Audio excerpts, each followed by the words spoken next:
Hi guys! For this video, i-share ko sa inyo yung pagpatayo ng bahay ng aking ina. So yes, yung mother ko, meron naman talaga siyang bahay. Ito yun. Pero naisipan niya magpatayo ulit. And ito yung bahay na to is streamline house design made of wood. Kaya this time, i-share ko sa inyo kung magkano yung nagastos niya at ano yung budget niya sa pagpatayo ng bahay. At kung anong klaseng bahay ang ipatatayo niya. And then, kung magkano yung price ng materials today. Like, 2025 price less ng materials sa pagpatayo ng bahay. And kung hanggang kailan lang yung budget niya or kung anong magagawa sa kanyang budget. Kaya, let's start! So, hello ka-watchers! For this video, i-share ko sa inyo ang pagpagawa ng bahay ng aking ina. So, nagpagawa siya ng bagong bahay, made of wood and streamlined design. So, ito yung bahay niya pero gusto pa niya ng isa. Kaya, i-pass forward ko na lang ito para mas mapadali. So, ito na yung layout nila ng streamline house made of wood. Actually, yung poste natin, tibay. As you can see, super malalaki. Dahil maraming kahoy. Yung mother ko and hindi siya masyadong nakagasto sa kahoy. So, yung mga panday niya is yung papa ko. And then, yung husband ko at saka tiyo. So, three panday lang. And then, 500 each po ang rate dito sa aming probinsya. So, mura lang. So, as you can see, tatlo sila. So, ito na yung nagawa nila mano-mano. Yes. So, sobrang mabibigat yan dahil napakalaking kahoy. At the same time, ito na. Yeah, so ito na yung kanyang design, yung kanyang skeleton. Ito yung streamlined skeleton made of wood. Okay? So, kahoy-kahoy po tayo. Matibay naman po yung kahoy na yan. Okay? So, as you can see, napakadaming kahoy, tsaka sobrang gulo. Yeah. So, this time, ito na. So, yung hole na yan is dyan maglalagay ng cement. So, puting yung tawag. So, yung poste, ipapatong natin sa semento. Ayan. So, as you can see, meron na. Para hindi siya, sa mga insects, sa mga ants, o kahit anong insekto, hindi siya kakainin yung ating kahoy. Kaya, dapat nakapatong with, bakal.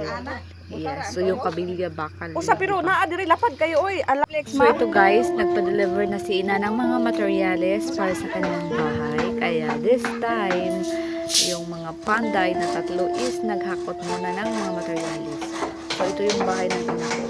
So, yan yun. Pero, wala lang, gusto ko niya ng extra dahil nga meron siyang maraming kahoy and malalaki na. Kaya, gusto niyang magpagawa pa ng bahay.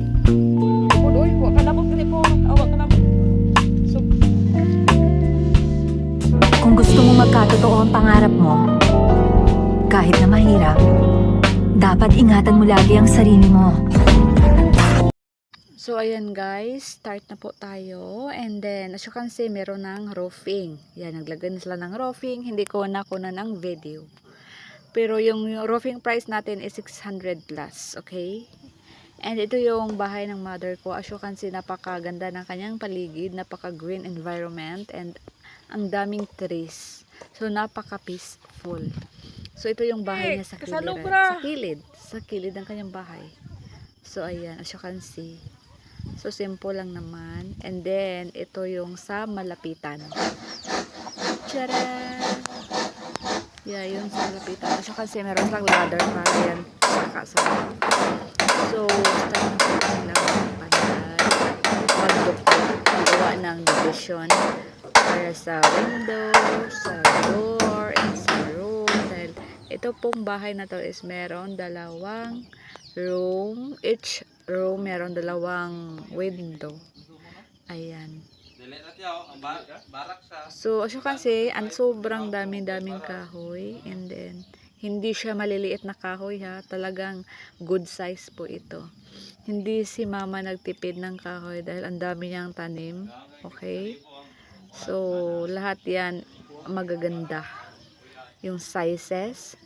So, ayaw ni mama yung flooring niya, as you can see, kahoy siya, diba? Dahil gusto niya bamboo. And then, as you can see, yung puting din, no? Yung ating poste nakalagay na, nakapatong na sa simento para hindi siya kainin ng mga insect o kahit anong insekto. So, ito yun sa malayuan. So, okay lang.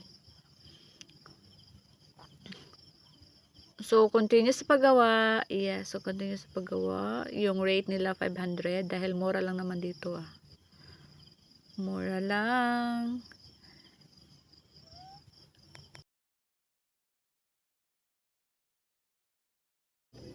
So, ito na. Nakalagay na sila. As you can see, maganda na tingnan. Organized na.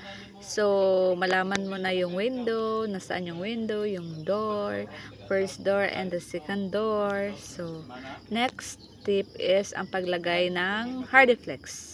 Charan! Yeah, ito yun. So, ito yung Hardiflex, ang kanilang bubong, and ito yung window para sa room 1. And ito yung kanilang door. And ito yung flooring nila, hindi pa nalagyan ng kawayan. Yung kawayan kasi is malamig siya. Kaya yun ang gusto ng mama ko. Malamig and napaka-relaxing kasi. So, ayan yung window sa likuran. And then, yung room, merong 2 window. So, yung Hardiflex natin, makapal siya. So, ito yon sa malayuan. Ayan.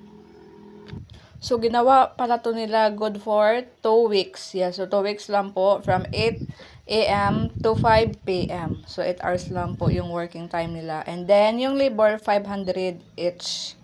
Okay, and ito na yon. Yes. Taran! So, yay! Arina! Nakitaan ko ni mo. Sobrang ganda. Wala lang, nagandahan lang ako. Simple siya. Made of wood, pero maganda naman siyang tingnan. Actually, sobrang affordable niya. Pero kahit ganito yung hitsura or ganito yung design, pero talagang kailangan mo talaga ng enough na pera. Kahit murang panday lang dito yung rate, pero talagang nakapost din si mother sa pera. So, ayan na, meron na tayong flooring. So, ito na yung gusto ng mama ko. Made of wood ang kanyang higaan. So, meron na tayong window, 2 window, and meron tayong wall dito. So, kulang na lang yan i-paint. Okay? Paint. So, yung papa ko is naglagay ng jalousie. So, in the other room, ito yon. Yeah, so hindi pa siya tapos. Wala pa siyang flooring. As you can see, diba?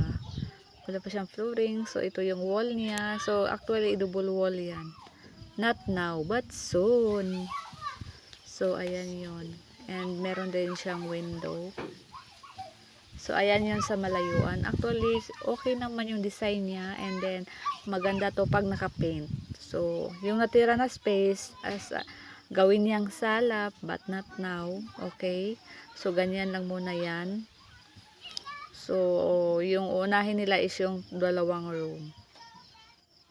So, ito yan sa malayuan. So, I think kung meron tong paint, maganda naman to. At saka kung matapos tong 2 rooms. So, yun yung design ni Papa. Si Papa lang yung nagawa ng design na iyan. So, ito yung sa likuran. So guys, i-share ko sa inyo kung magkano yung budget ni Mama sa pagpagawa ng bahay. Actually, meron lang siyang 50,000 sa pagpagawa ng bahay, materials, labor, at iba pa, okay? So, kung kulang man yung 50,000 niya, so, stop na ang kanyang bahay. So, this is it. Talagang kulang yung 50,000 niya. As you can see, 2 room lang and yung sala hindi pa tapos. Dahil yung mga materials niya umabot ng 19,000, okay? Okay, 19,000 at saka kulang pa yung 19,000. And then, yung labor sa pagtrabaho ng 3 panday, 2 lang ang sinasahuran dahil papa ko yung isa, hindi kasali sa sahod dahil sa kanila yung bahay is umabot ng 15,000 yung labor. So, meron kasing dagdag na mga materialis. Kagaya ng jalousie. So, kahit ganito yung bahay, yung 50,000 ni Mama is kinulang. Hindi nakapagpatapos ng sala. Kaya ito na lang. Ang dami kasing mga additional na materialis na kaya bibilhin mo, and then yung mga snack pa ng mga gumagawa, so meron naman silang snack kaya cover pa yon sa budget na 50,000. And from now, ito lang muna Okay, so as you can see, yung window natin, mayroon ng curtain. And then, yung ating mga window, mayroon na siyang frame, naka-frame na lahat. And sa kanyang paligid is mayroong mga tubo. Yes, tubo yan ng mother ko. Ayan, malaki yung katubuhan na yan sa likuran. So, ito lang yung natapos. Hanggang dito na lang. And ito naman yung area ni mother at ito yung kanyang bahay. So, napakaganda ng area naman niya. And ito yung door na merong frame. Ayan. So, sa ngayon, stop muna ang paggawa ng bahay. Yes, 2 rooms lang. So, that's all. Thanks for watching. Bye-bye everyone.